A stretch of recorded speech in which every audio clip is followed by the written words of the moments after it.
கிறிஸ்துவுக்குள் மிகவும் பிரியமானவர்களே, இயேசு கிறிஸ்துவின் நாமத்தில் உங்கள் யாவரையும் அன்போடு கூட நான் வாழ்த்துகிறேன். இந்த நாளிலும் தேவன் நம்மோடு கூட இடைப்படுகின்ற வார்த்தை மத்தேயு 10ஆம் அதிகாரம் 30ஆம் வசனம். உங்கள் தலையில் உள்ள மயிரெல்லாம் எண்ணப்பட்டிருக்கிறது. ஆம், இந்த வார்த்தையின் மூலம் தேவன் இன்றைக்கு நம் ஒவ்வொருவரோடும் கூட இடைப்பட்டு நமக்கு அவரது அன்பை வெளிப்படுத்தி நம்மை பலப்படுத்த விரும்புகிறார்.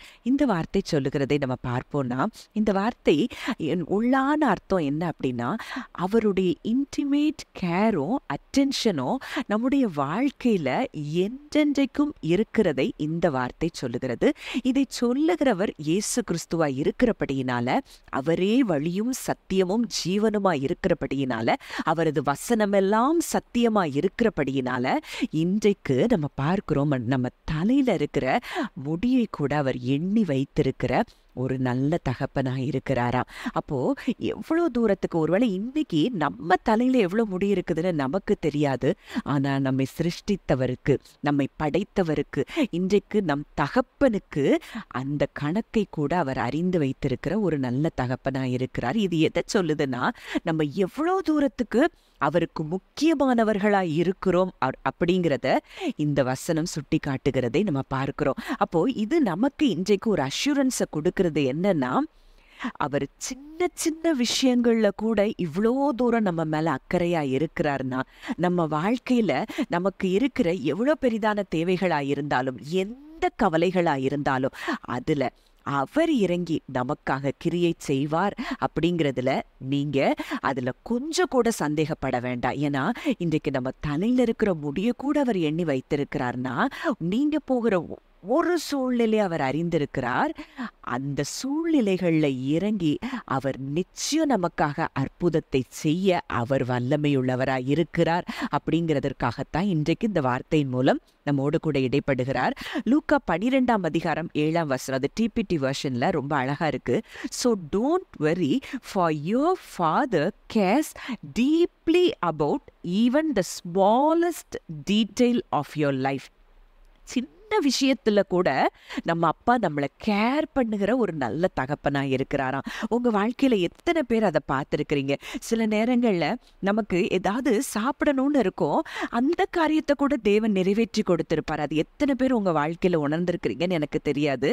நம்ம மனசுலதான் சிலதை நினைச்சிருப்போம், அந்த காரியங்கள் கூட நடக்கும். அப்போ அவ்வளோ தூரம் நம்ம காரியங்கள்ல என் பிள்ளைக்கு விருப்பம் என்ன, என் பிள்ளை எதை குறிச்சு பயப்படுறா, என் பிள்ளை எதை குறிச்சு பயப்படுறான், இந்த காரியத்திலிருந்து என் பிள்ளைக்கு நான் விடுதலையை கொடுக்கணுமேன்னு சொல்லி இரவும் பகலும் நம்மேல் கண்ணோக்கமாயிருக்கிற ஒரு தகப்பன் நமக்கு இருக்கிறார் அப்படின்னு அறிந்து கொண்டால் போதும், நம்ம வாழ்க்கையில சமாதானம் பெருகும், கிருபை பெருகும். அந்த கிருபையும் சமாதானம் நமக்கு வேண்டிய அற்புதங்களை நிச்சயமாய் கொண்டு வரும் அப்படிங்கிறதுல சந்தேகமே இல்லை. ஏசாயா 49:16 பார்க்கிறோம், இதோ என் உள்ளங்கைகளில் உன்னை வரைந்திருக்கிறேன். அப்படின்னா அது எதை சொல்லுது? ஒரு பெர்மனன்ட் கனெக்ஷன் இன்றைக்கு நமக்கும் அவருக்கும் இருக்கிறபடியினால, அவர் என்றென்றைக்கும் நம் ஒவ்வொருவரையும் அவருடைய உள்ளங்கைகளில அவர் வரைந்து வைத்திருக்கிறாரா. எப்பொழுதும் நம்ம அவர் கண்களுக்கு முன்பாகத்தான் இருக்கிறோம்.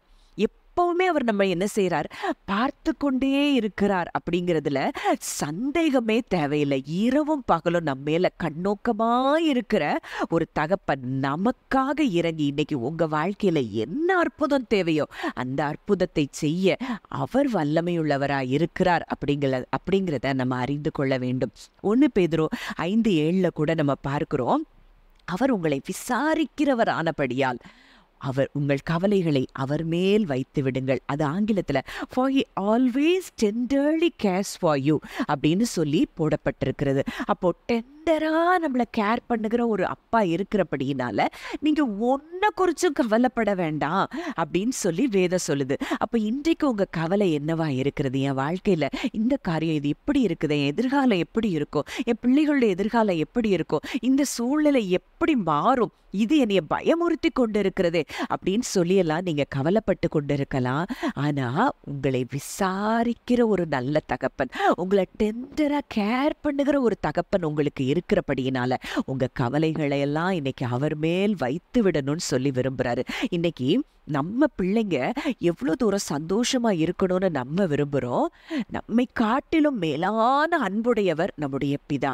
அப்போ இன்றைக்கு நம்ம சந்தோஷமா இருக்கணும், நம்ம கவலை இல்லாம இருக்கணுங்கிறதுல அவர் எவ்வளவு கரிசனை உள்ளவராக இருப்பார். அதனாலதான் ஆண்டவர் சொல்றாரு, உன் கவலையை என் மேல வைத்திரு அப்படின்னு சொல்லி இன்றைக்கு ஆண்டவர் நம்ம கூட இடைப்படுறார். ஏன்னா நம்ம சந்தோஷமா இருக்கணுங்கிறது தான் நம்ம அப்பாவினுடைய விருப்பம். ஏன்னா அவர் எல்லாவற்றையும் பார்த்து கொள்வார். தாவீது சொன்னது போல, கர்த்தர் எனக்காக யாவையும் செய்து முடிப்பார் என்று சொன்னது போல, இன்றைக்கு நமக்காக அவர் எல்லாவற்றையும் செய்து முடிக்கிற தகப்பனாய் இருக்கிறார் அப்படிங்கிறத தான் இந்த வார்த்தைகள் மூலம் நம்ம அறிந்து கொள்றோம். இப்போ 1 ராஜாக்கள் 19ஆம் அதிகாரம் 3 முதல் 8ஆம் வசனங்கள் வரை ஒரு சம்பவம் சொல்லப்பட்டிருக்கிறது. அங்கே எலியா அங்க என்ன செய்யறாரு, அங்க ஏசபேலுடைய அச்சுறுத்தலுக்கு பயந்து அங்க என்ன செய்யறாரு, வனாந்திரத்துல ஒரு நாள் பிரயாணம் போய் ஒரு சூறை செடியின் கீழே உட்கார்ந்து தான் சாக வேண்டும் என்று கோரி, போதும் கர்த்தாவே, என் ஆத்துமாவை எடுத்துக்கொள்ளும், நான் என் பிதாக்களை பார்க்கிலும் நல்லவன் அல்ல அப்படின்னு சொல்றாரு. இங்க அங்க ஒரு பெரிய அற்புதம் நடக்குது. அதுக்கப்புறம் இங்க எலியா சோர்ந்து போகிறத நம்ம பார்க்கிறோம். அங்க போய் ஒரு சூறை செடிக்கு கீழே படுத்துட்டு நித்திரை பண்ணிட்டாரு. ஆனா அங்க தேவன் அவரை மறக்கல.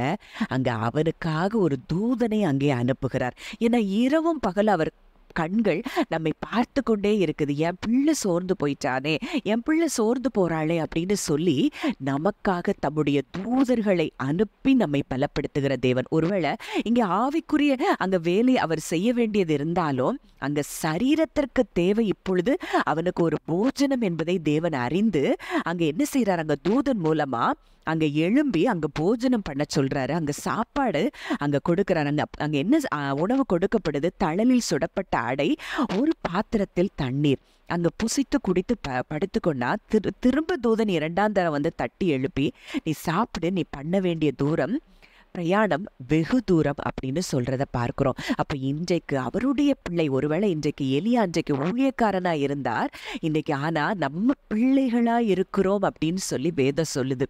அப்போ பழைய உடன்படிக்கையின் கீழே ஊழியக்காரனா இருந்த எலியாவுக்கு இந்த பாக்கியத்தை தேவன் கொடுத்திருப்பார். ஆனால் புது உடன்படிக்கையில் இயேசுவின் இரத்தத்தின் மூலம் நம்ம இன்றைக்கு பிதாவுக்கு பிள்ளைகளாய் நம்ம மாறி இருக்கிறோம்னா எவ்வளவு தூரம் பரலோகம் நம்ம மேல கண்ணோக்கமா இருக்கும் என்பதை நீங்கள் அறிந்து கொண்டீங்கன்னா போதும். ஒவ்வொரு நிமிஷமும் உங்களுக்கு சப்ளை ஹெவன்ல இருந்து வந்து கொண்டே இருக்கும் என்பதை நீங்கள் அறிந்து கொள்ள வேண்டும். அதுதான் சத்தியம். இதைத்தான் நாத்தான் வேல்கிட்ட கூட அங்க ஆண்டவர் சொல்றாரு.